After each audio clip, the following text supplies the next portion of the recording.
Buenas a todos, ¿cómo andan? Les doy la bienvenida a Historias para un Café. Sin dudas, en la historia hubo personas influyentes y que además se destacaron en muchos campos. Diplomático, científico, inventor y político, considerado uno de los padres fundadores de Estados Unidos y una mente que aportó varias creaciones a la sociedad. Es por eso que hoy vamos a conocer la vida de Benjamin Franklin. Pero antes te invito a suscribirte al canal si el contenido te gusta. No te olvides de activar la campana para no perderte ningún nuevo video. Benjamin Franklin nació el 17 de enero de 1706 en Boston, hijo de Abia Folger y Josiah Franklin. Trabajó ayudando a su padre en la cerería de su propiedad. A los 13 años fue aprendiz en la imprenta de su hermano James y desde 1721 colaboró en la redacción y edición del New England Courant. Benjamin Franklin se trasladó a Filadelfia en octubre de 1723 y conoció a William Kidd, gobernador de Pensilvania, el cual le recomendó viajar a Gran Bretaña para completar su formación como impresor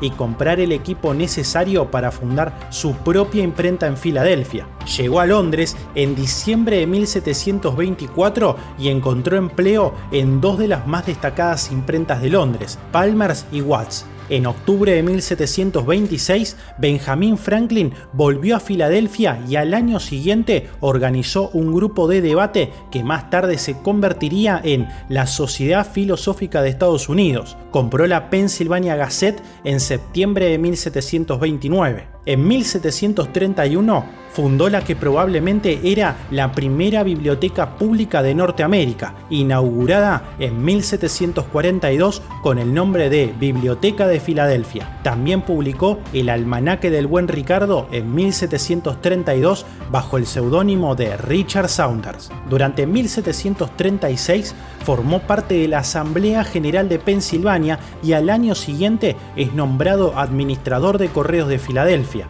Por esta época organizó también la primera compañía de seguros contra incendios de la ciudad e introdujo métodos para mejorar la pavimentación e iluminación de las calles. Siempre interesado en los estudios científicos, ideó sistemas para controlar el exceso de humo de las chimeneas y alrededor de 1744 inventó la estufa de hierro Franklin, que producía más calor con menos combustible. En 1747 inició sus experimentos sobre la electricidad. Adelantó una posible teoría de la botella de Leyden, defendió la hipótesis de que las tormentas son un fenómeno eléctrico y propuso un método efectivo para demostrarlo. Su teoría se publicó en Londres y se ensayó en Inglaterra y Francia, antes incluso de que él mismo ejecutara su famoso experimento con una cometa en 1752. Su teoría sobre la electricidad se basaba en la noción newtoniana de la repulsión mutua de las partículas que el científico inglés había expuesto en su óptica. Inventó el pararrayos y presentó la llamada teoría del fluido único para explicar los dos tipos de electricidad, positiva y negativa. Además de la estufa de Pensilvania, también inventó las lentes bifocales, el humidificador para estufas y chimeneas, las aletas de nadador, el cuentakilómetros y la armónica de cristal, entre otros. En reconocimiento a sus logros científicos, recibió títulos honorarios de las universidades de St. Andrews y Oxford. También fue elegido miembro de la Sociedad Real de Londres y en 1753 fue galardonado con la medalla Copley por sus destacadas contribuciones a la ciencia experimental. Benjamin Franklin ejerció también gran influencia en el campo de la educación, siendo determinantes sus escritos para la fundación en 1751 de la Academia Filadelfia, que más tarde se convertiría en la Universidad de Pensilvania. En 1748 vendió su imprenta y en 1750 fue elegido para la Asamblea de Pensilvania, donde prestó servicios hasta 1764. Le nombraron inspector general de correos para las colonias británicas en América en 1753 y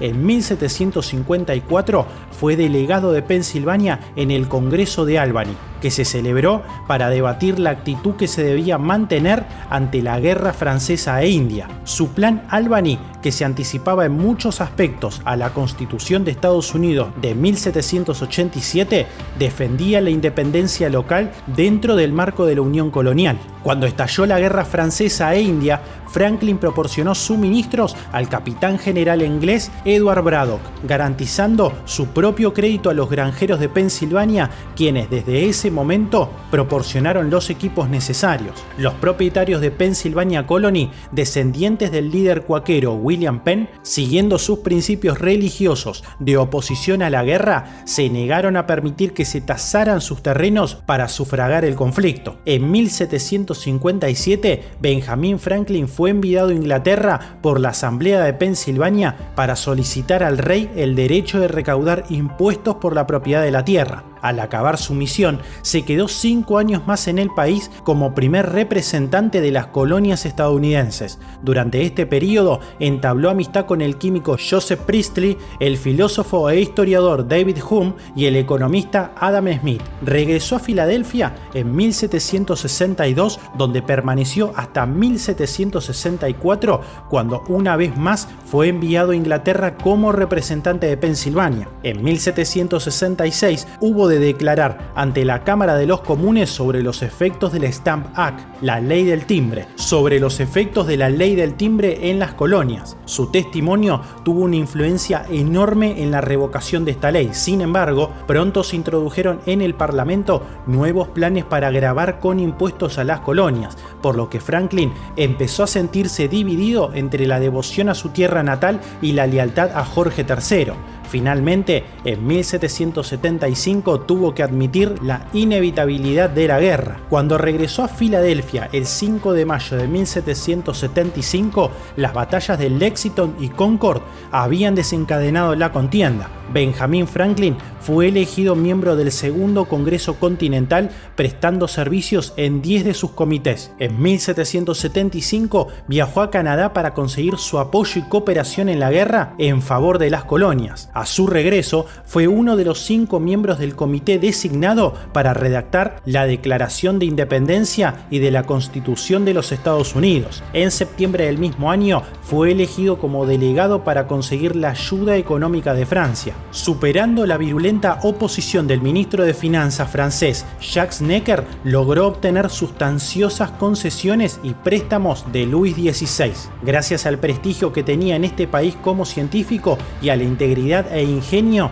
que desplegó durante las negociaciones, ayudó materialmente a los corsarios estadounidenses que operaban contra la Marina británica, especialmente John Paul Jones. El 6 de febrero de 1778 negoció los tratados de comercio y amistad con Francia y España, que posteriormente cambiaron el rumbo de la guerra. 7 meses después fue nombrado por el Congreso ministro plenipotenciario de Estados Unidos en Francia. En 1781, Franklin, John Adams y John Jay fueron designados para concluir un tratado de paz con Gran Bretaña. El Tratado de París, que puso fin a la guerra, se firmó en Versalles el 3 de septiembre de 1783. Su fama como científico le sirvió para ser elegido por el monarca francés Luis XVI para investigar los hallazgos del médico austríaco Franz Anton Mesmer y el fenómeno del magnetismo animal. Como dignatario de una de las más distinguidas logias masónicas de Francia, tuvo oportunidad de conocer a muchos personajes. En 1785 renunció a su cargo en Francia para regresar a Filadelfia, donde fue elegido inmediatamente presidente del Consejo Ejecutivo de Filadelfia. En su vida privada, en 1730 contrajo matrimonio con Deborah Reed. Franklin reconoció la paternidad de un hijo ilegítimo llamado William, acogiéndolo en su casa. El matrimonio tuvo 2 hijos legítimos, Francis Folger y Sarah. Franklin era un jugador experto de ajedrez, juego sobre el que escribió algunos ensayos. Finalmente, falleció el 17 de abril de 1790 en Filadelfia. Espero que el video te haya permitido conocer más al respecto sobre Benjamin Franklin. De ser así, me podés regalar un pulgar arriba y suscribirte, que me ayuda mucho. Esto ha sido Historias para un Café y nos veremos pronto. Hasta luego.